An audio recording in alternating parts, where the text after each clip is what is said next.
네, 화제 이슈를 콕 짚어보는 10분 인터뷰 시간인데요.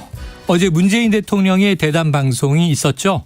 이 대담을 물밑에서 준비한 사람이 탁현민 청와대 의전비서관이다, 이렇게 전해졌습니다. 탁 비서관을 전화로 연결해서 어제 대담 이야기를 좀 자세히 들어보죠. 자, 비서관님 안녕하세요. 네, 안녕하세요. 자, 어제 방송에 나오시더라고요. 아, 예. 마이크를 조정하는 장면. 네, 오디오 때문에 잠깐 나왔을 겁니다. 근데 좀 오래 잡혀서 혹시 이제 카메라 욕심이 있으신 거 아닌가? 어떠십니까? 뭐 의전비서관이야 대통령 옆에들 있어야 하는 직업이니까요. 네. 아무래도 제가 많이 잡히긴 했겠죠. 지난 5년 동안. 네, 욕심은 아니고 어쩔 수 없었다. 네. 자, 이 문재인 대통령과 손석희 전 JTBC 사장 간의 대담, 오늘도 이제 이틀째 이어지는데요.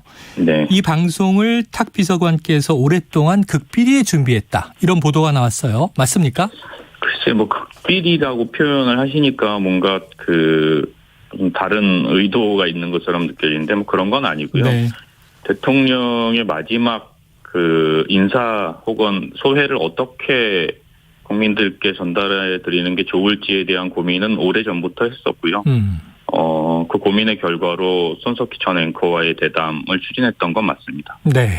자, 그동안 좀 언론과의 소통이 부재하다, 이런 지적도 있었고요. 올해도 신년 기자회견은 없었고 특정 언론과 녹화 방송을 진행한 것, 비판 여론이 좀 있습니다. 이렇게 하신 이유가 있을까요? 저는 그렇게 질문을 하시면 네. 언론과의 소통이 부족했다. 그거는 만족할 만한 수준까지 가지 못했다는 점은 그럴 수 있으나, 부재했다든지, 어떤 기준을 가지고 이야기하는지를 잘 모르겠어요. 아, 네네. 그리고 특정 언론과 인터뷰를 하죠, 보통. 저도 지금 특정 언론과 인터뷰를 하고 있잖아요. 맞습니다.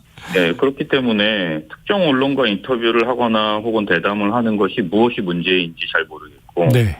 문제가 없죠, 사실은. 문제가 없다. 국내 어떤 언론사라도 대통령의 마지막 대담을 하겠느냐라고 물어봤으면 거의 다 하겠다고 얘기했을 거예요. 네네. 그러면 그 특정 언론이 이번에 했던 JTBC가 아니라 KBS가 될 수도 있는 거고, 네네. MBC가 될 수도 있는 거고, SBS가 될 수도 있는 건데, 그것을 특정한 언론사와 함께 준비했다는 것을 문제 삼는다면, 그러면 언제나 대통령이든 혹은 어떤 누구는 모든 언론을 대상으로 해서 해야 된다라는 말이 있는데, 그게 현실적으로도 불가능할 뿐더러 네. 괜한 트집 잡기라고 생각합니다. 아, 괜한 트집 잡기다. 문제는 없다. 예. 자, 그런데 이제 보통 이게 녹화 방송이다 보니까 네. 청와대가 주도권을 좀 잡느냐, 방송사가 주도권을 잡느냐, 이런 물밑 또 협의도 치열했을 것 같다는 생각이 드는데, 어제 방송을 하고 얘기를 해보시면 아시겠지만, 네. 저희는 어떤 질문도 마다하지 않았고, 네네. 손석희 앵커가 저희에게 어떤 한계 없이 다 질문하길 원했고, 또 거기에 대해서 가타부타 사전에 조율하지 않았습니다. 응했고. 예. 네, 지금 말씀하신 대로 느낌은 그렇습니다. 이게 방송사 주도권이구나 하는 느낌이었거든요. 예, 그래서 분들은 되게 다 아실 거라고 생각합니다. 네, 그래서 이제 여쭤봤던 거고요. 자, 이 대담에 대해서 이제 탁 비서관, 우리나라 최고 수준의 대담이다, 이렇게 평한 바도 있는데, 자, 어떤 점에서 그렇습니까?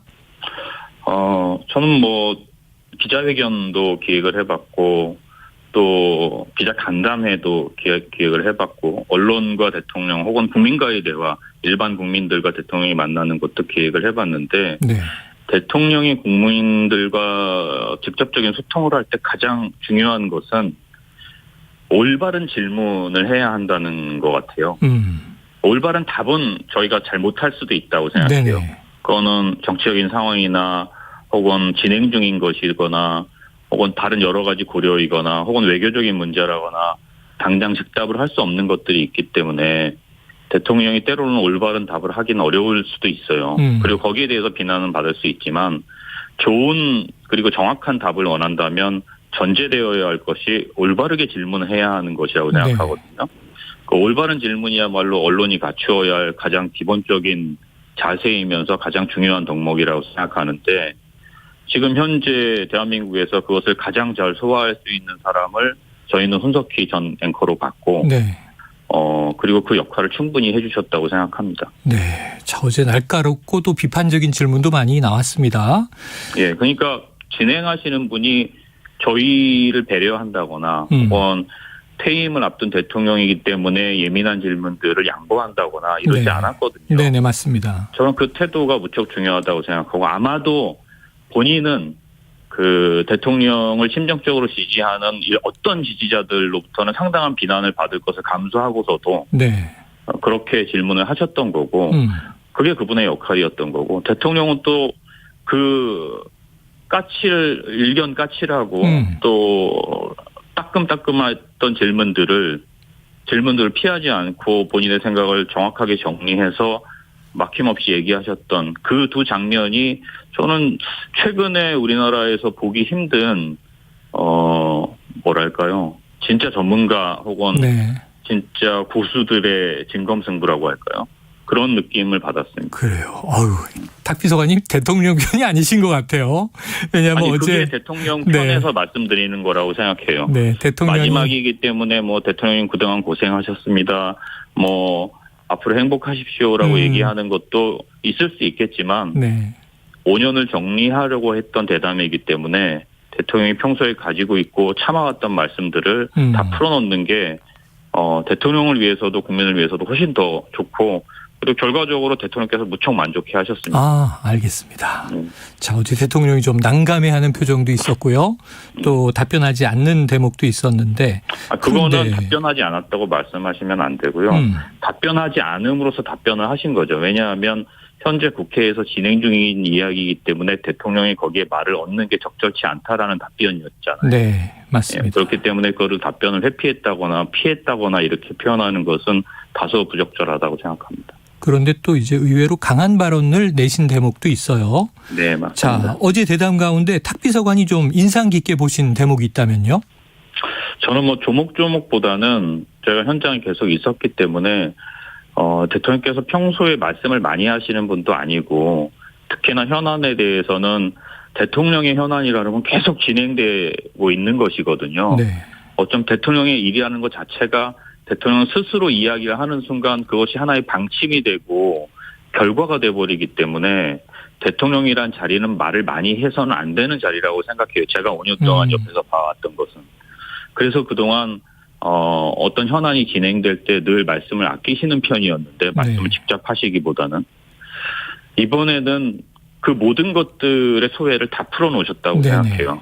그래서 그 어느 한 부분이라기보다는 전체적으로 대통령의 말씀과 말씀을 하시는 대통령의 태도가 저로서는 상당히 생경하기도 하고 약간 섬찟하다고 할까요? 놀라기도 하고 그랬던 기억이 있네요. 그래요. 자, 어제 대담을 보면서 이제 퇴임이 다가왔구나 그런 느낌을 이제 시청자 국민도 받으셨을 그렇습니다. 텐데 2주도 남지 않았습니다. 짐 꾸리기가 한창일 것 같은데 현재 청와대 식구들 좀 어떤 상황이고 기분 어떠십니까? 일단은 새 정부가 이쪽으로 들어오지 않기 때문에 일이 한결 줄어들었고요. 왜냐하면 인수인계할 게 별로 없잖아요.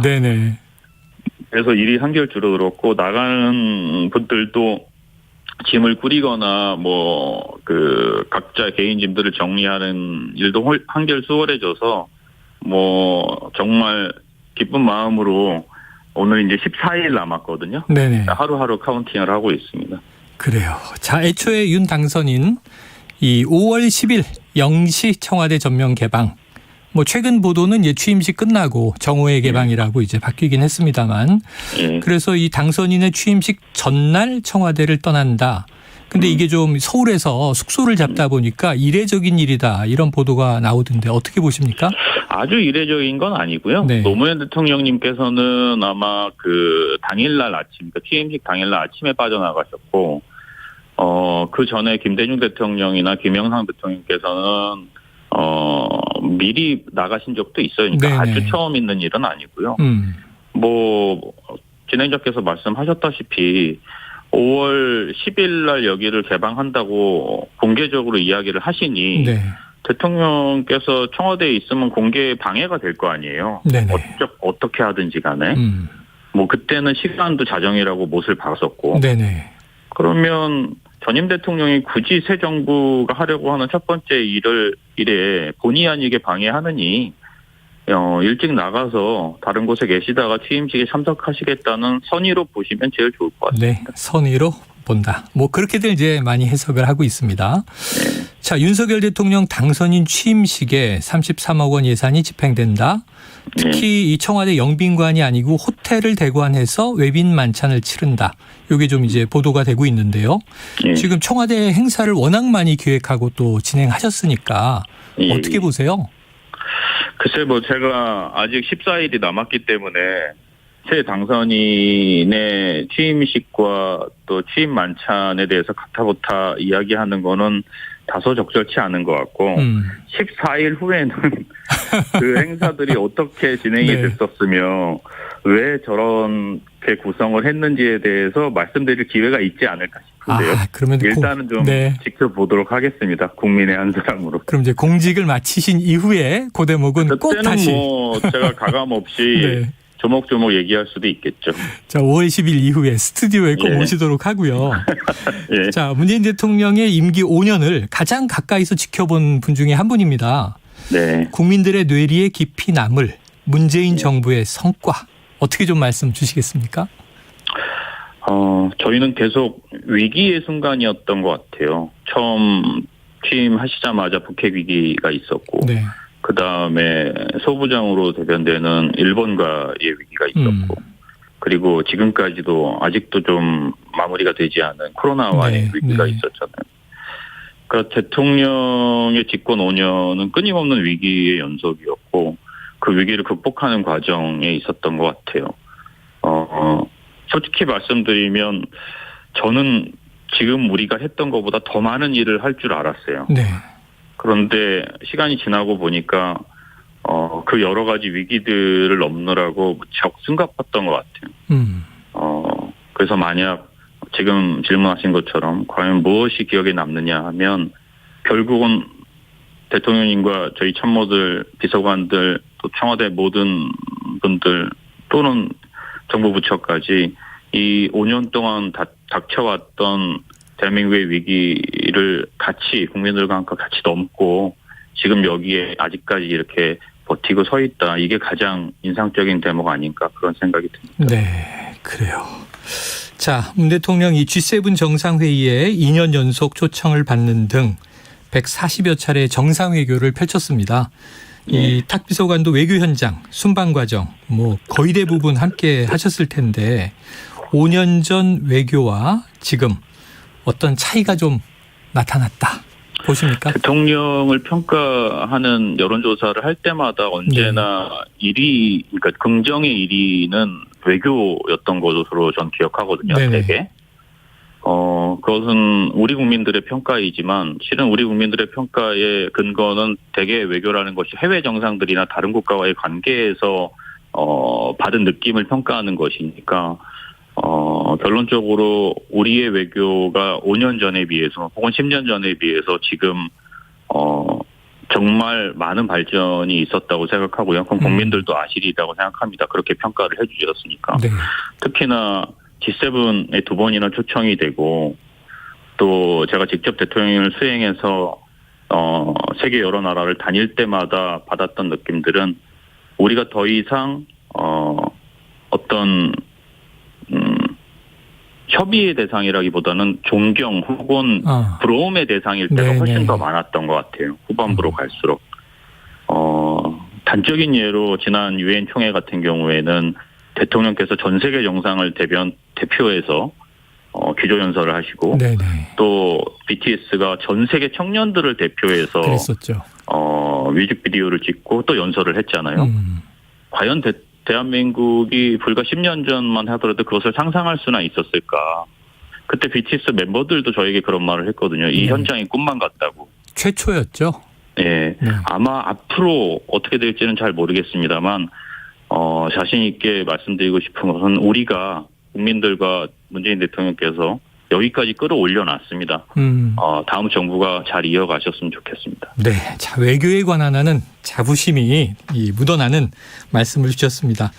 자 임기 말에도요, 이 문재인 대통령 레임덕이 없었어요. 이게 초유의 현상인데. 네, 아주 비극적인 현상이라고 생각합니다. 네, 그럼 반면에 정권 재창출에는 실패를 했단 말이죠. 네. 이 두 가지의 묘한 교차 어떻게 보십니까? 그거는 어제도 아마 그 방송에 대담 방송에서 나왔습니다. 질문이 나와서 네. 말씀하셨는데 현직 대통령의 그 인기가 꼭 그 다음 선거에 유리하게만 작용하는 건 아니라는 취지의 말씀을 하셨잖아요. 네네. 저도 그렇게 생각을 합니다. 그리고 뭐 한 가지 더 얘기하면 대통령 그러니까 뭐랄까요? 정치적인 업적이라는 거는 과거에 잘한 것을 가지고 따지는 게 아닌 것 같아요. 네, 네. 지금 무엇을 잘하고 있느냐로 따지는 것 같아요. 네네. 그런데 우리는 지금 무엇을 잘하는지 선거 국면에서 이야기할 수 없었던 측면이 네. 분명히 있었고 결국은 그런저런 여러 가지 이유들 때문에 일종의 정권 재창출의 실패 혹은 정권 재창출을 하지 못했던 게 아닐까라는 생각이 듭니다. 그러나 그것 때문에 문재인 정부가 그것으로 문재인 정부가 평가받는 것은 온당치 않다고 생각합니다. 그래요. 지금 말씀 어제 문재인 대통령이 좀 안타까워했던 대목이에요. 예. 정부는 선거 때 아무것도 하지 못한다. 자, 요거 하나 여쭤보죠. 최근에 있었던 윤석열 당선인의 유퀴즈 온 더 블럭 예능 출연 논란에 SNS에 글을 쓰시기도 했습니다. 자, 그동안 문재인 대통령, 김부겸 총리의 출연 요청을 이제 방송사 쪽에서 거절했던 것. 이게 사실인 거죠? 예, 그렇습니다. 그리고 질문을 던지셨는데 CJ 측은 계속 침묵하고 있어요. 네. 처음에는 이게 보도한 언론에는 이거 잘못된 거라고 내려달라고 했는데 탁비서관의 이제 이 문제 제기 이후에는 침묵 일변도인데 이런 공방 어떻게 보시고 왜 거절했다고 생각하십니까? 저는 공방은 아니고요. 네. 청와대가 요청한 적이 없다고 하니까 요청한 적이 있었다라고 얘기했을 뿐이고요. 그 다음의 대답은 CJ 쪽이 하셔야죠. 네. 순서상으로.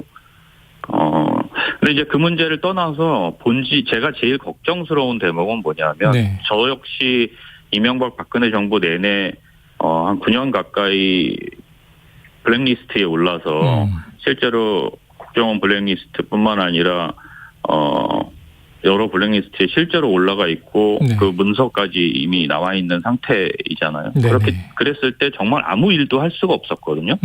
그래서 제주도에서 한 5년 동안 4년 정도 낚시만 하고 있었는데 제가 제일 걱정스러운 것은 그 블랙리스트나 혹은 그런 것들이 작동하는 방식이 암묵적인 공포예요.